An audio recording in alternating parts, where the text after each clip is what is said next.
2025 marks the 57th anniversary of one of the Beatles' most well-known, influential, and beloved works, the White Album.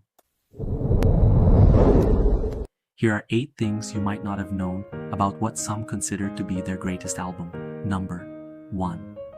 The actual title of the album isn't the White Album. It's actually called The Beatles. It's self-titled. As you can imagine, it's a bit confusing, hence the nickname, drawn from its iconic white cover. Number 2.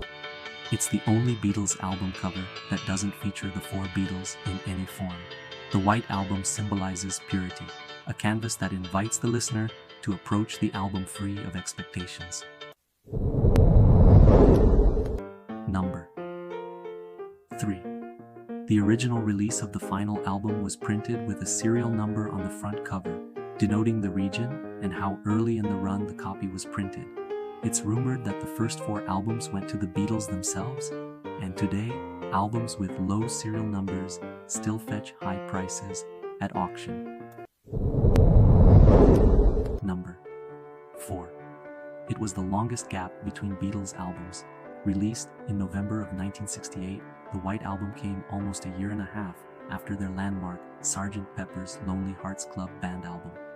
Critics and fans wondered if the Beatles had lost their way. They, of course, would soon be proved wrong.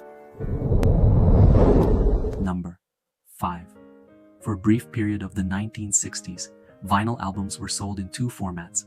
One was mono, which meant that all of the instruments and vocals were combined into a single channel, meant to be heard through one speaker.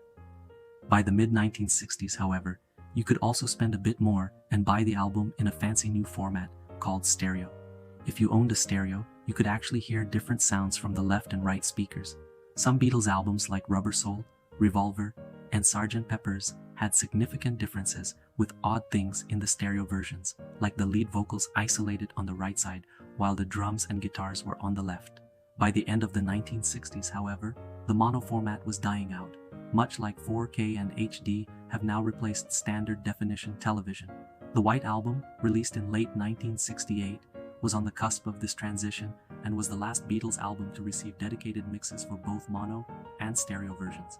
The cool part is that if you compare the 2 versions closely, you'll notice a bunch of little differences. For example, the stereo version of Obla Di Obla Da has hand clapping, while the mono version doesn't. Ringo's song Don't Pass Me By is much faster on the mono version.